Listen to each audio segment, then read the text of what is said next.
Oh boy. Let's see. Today is my 2-year anniversary of studying Japanese. Um, I don't know. I'm excited, and I'm also kind of like, just because I know. Well, not that I know, but I feel like I should be further than where I am. But then again, it's just 2 years. So um, originally, I had wanted to do another video like I did for my first year anniversary, speaking in the language. I had actually planned to. I had planned to speak.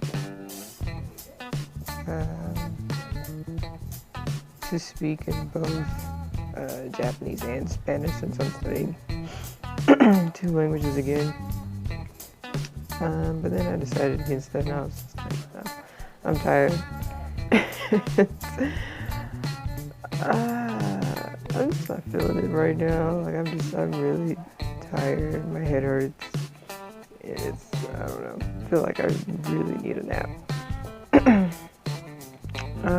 So yeah, I won't be doing that today, but I will be doing today because I do want to do something.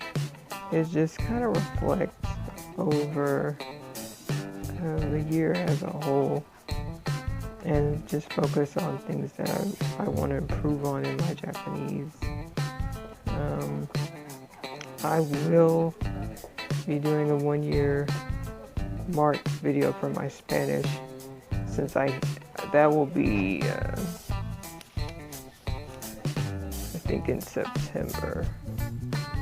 I gotta go check the date when I started studying again consistently, because overall I've been studying Spanish for a long time, but consistently for a year it'll be about sometime in the fall. Oh my goodness, I'm sorry. Anyway, so yeah, the one thing that I noticed this year is that just practicing with both Spanish and Japanese native speakers is that my Spanish speaking has improved, but my Japanese has not. And I think the reason for that is just simply because, what they say is true. If you practice it every day, even if it's just for a few minutes at a time, gradually over time you'll get used to speaking in that language, and it builds your confidence. So even if you're just like,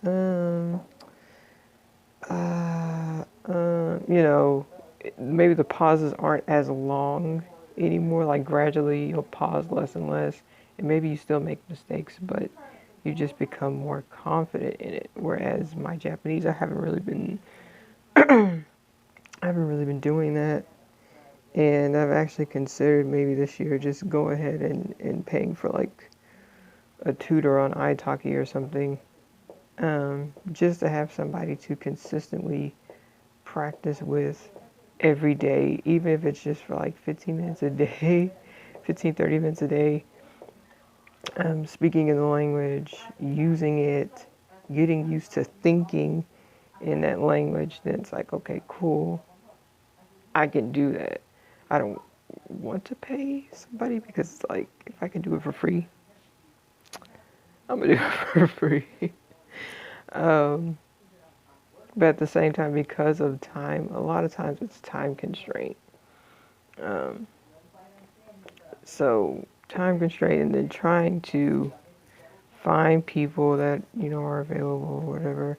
And then I have people that I do practice with, at least two people, two native speakers that I practice with. But schedules change, right? So right now they're with the jobs they have,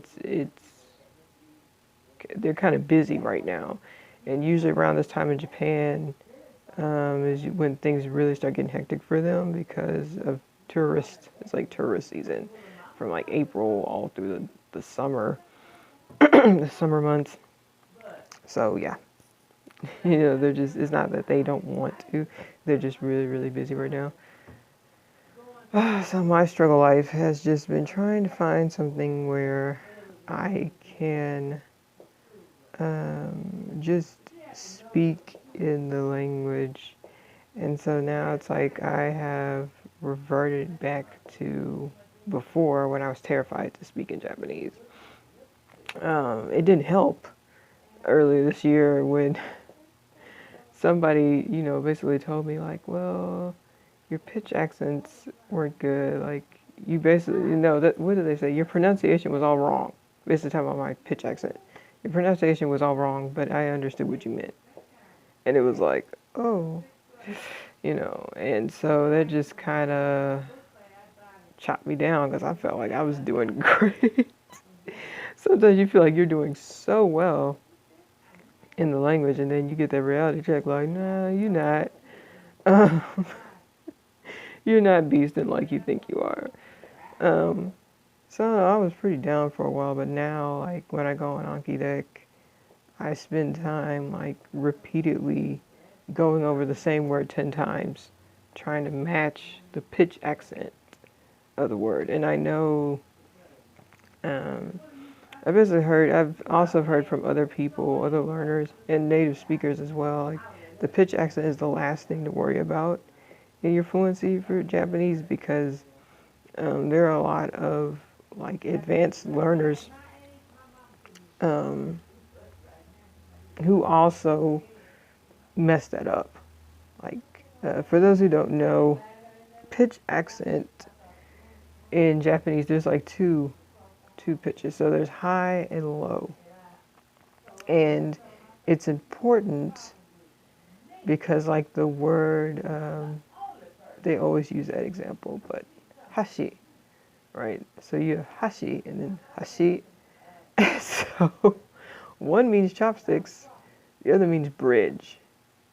And I've already forgotten already.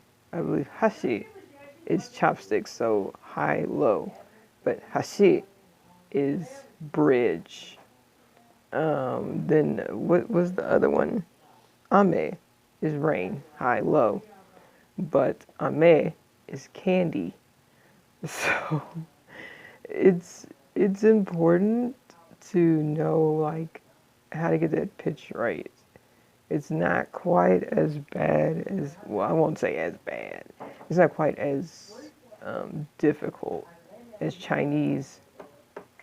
At least for English speakers, it's not as difficult because Chinese for us is more tonal. So it's not just only pitch, but you have tones that you also have to match. In Japanese, you don't really have that. You just have those pitch accents, high, low. So yeah. I definitely want to work on my speaking. I want to focus on my pitch accents. Uh, other things that I realize I really need to do is just get more centered. Like, find a small goal or a small target to focus on. So I've been doing that this month, which is Duolingo. Okay, every day you're going to get on Duolingo, you're going to do Japanese and Spanish every day. Or at least try to. I tried, y'all. Yattemimasu, yo. I tried. So maybe like on weekends I don't really do it because, yeah, I've pretty much eaten up all my data for this month already. I know it's terrible, but the days, like during the weekdays or days where I can at least have access to Wi-Fi, I get on there and I do it. And then next month, my goal will be to go on Lingo Deer and use Lingo Deer every day. In, of course, in addition with Duolingo. So now it's like, okay, you did all this 30 days, or at least built up a habit of doing something this month. Now, when you go into the other month, you can add on to it, right? So now you're doing two things, right? just finding like those small goals, and then also reviewing, because I'm horrible about not reviewing, like horrible. But I definitely want to work on my speaking this year, because I figure, you know, if I get myself grounded and I get myself in a place where I'm finally, you know, I finally developed those nice study habits and those good language habits for the future, because I want to study even more languages, um, as many as I can. Like, I have a huge list of languages that I want to learn, and so it's like if I can get that down now, then I won't have the same issues where maybe I'm focusing too much on grammar or I'm focusing too much on writing. You know, I definitely, like, when I move on, because from Spanish and Japanese, I want to move on to French and Korean. So when I move on to those two languages, I want to be able to already have an idea of, okay, here are my language goals, and here are the smaller goals that I would like to do, and here are the things I'm going to focus on, and this is where I would like to see myself, you know, a year from now, or 6 months from now, or however long, you know. Already have that set, rather than, I guess we'll just, you know, make it up as I go, and just go from there. I don't know. Yeah, I'm on some struggle life right now, because of the fact that it's like, yeah, I know what I want to do. It's like fluency, and I want to be able to really be able to speak Japanese uh, for my 3-year mark. Like, I would love to be able to do a whole video in Japanese next year from now. Um, but it's how to get there that I struggle with. So, yeah, I don't know. We'll see. We'll see. But for now, I'm just, you know, at least like, okay, I'm cool where I am. It's all good. But in the meantime, I have decided that I'm going to try to do more videos on, you know, the language ground. Speaking in my target languages, just for practice. It's probably going to be horrible.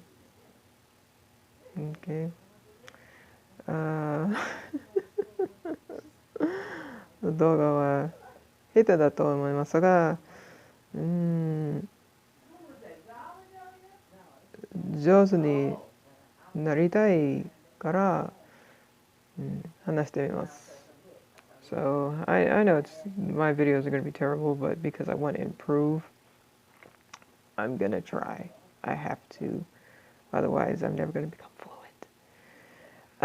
Oh yeah, before I sign off, I just want to say, you know, don't think for a second, like, for those of you who follow me on my languagegram, and keep up with me on my Tumblr, or, you know, just my Twitter, all my language stuff, do not think that I'm just super fluent just because I can put together, you know, these basic sentences in my posts or whatever, because I promise you they're chock full of errors. Okay, first of all, they're full of errors too. I am not an absolute beginner anymore, but I'm still a beginner. Okay, just because someone, and that's, I guess, part of the language learning journey that I've had to learn, just because you can formulate, you know, a sentence doesn't automatically mean, oh, now I'm fluent and I can express myself. No, you're not. Okay, unless you are at that C level, like high level range, you're not fluent technically. Like, technically you're fluent at, I believe they say, the intermediate level, like B2 level, which is like high intermediate, because now you're at a place where most people speak at. Once you start getting to C level, like advanced, that's more scholarly, like academic type, you know, professional type speech. So if you plan to do like presentations and go on like speaking engagements and stuff and do it in that language, then yeah, you probably want to go for the C level. But if you're just doing like, you know, just every day talking to people, being able to survive in that country, if you wanted to, like if they drop you there, you know, in the middle of that country, you could make it type fluency. Then yeah, like intermediate is fine. You don't have to do sea level. You know. And I know, I guess maybe one day I would like to get to C1, but right now I'm just trying to get to intermediate. So yeah, but do not think that I'm just super fluent, and that goes for anybody. Don't think that just because you see them putting together these sentences, oh man, they're so fluent. Oh, they know it so well. Probably not. You know, they're probably still making a lot of mistakes, a lot of errors. Even advanced learners sometimes make mistakes because even native speakers make mistakes. We don't get everything right either. Okay, I'm probably the leader of the typo gang. All right. So yeah, you know, don't let that discourage you and be like, man, you know, she can do it, but I could never do that. Don't ever say that. The minute you say I can't do this, you have destined yourself to fail. Until you put in your mindset like I can learn this language, I will learn this language, you won't. So yeah, I'm on some struggle life right now. Yeah, it's 2 years in. And I'm not gonna lie to you, I'm a little bit disappointed because I really wanted to be able to do a whole video, like being able to express myself fully. And who knows, maybe I could if I tried, but you know, like I said, I don't know. My mind is just it's somewhere. I'm tired. 今日はとても眠いですね。眠いですね。But I'm still, you know, I'm still in it to win it. This is 17 minutes, and we're not going to do a 19-minute video like last time, so you know, I'm going to cut it off right now. But yeah, I'll try to do more videos on my Instagram to challenge myself, because it's, first of all, scary for me to do videos like that, just randomly talking into the camera. I don't like it. I really don't. But yeah, like I'm gonna try to do more because it's like, okay, it may not be perfect, it may be ugly, but I'm trying. And that's what's important. So don't let anybody, you know, stop you from trying. Okay? And you can learn the language. It's just about finding the language that you want to learn. All right. If you have any questions, just drop a comment or something. I don't know. All right. See you later. Bye.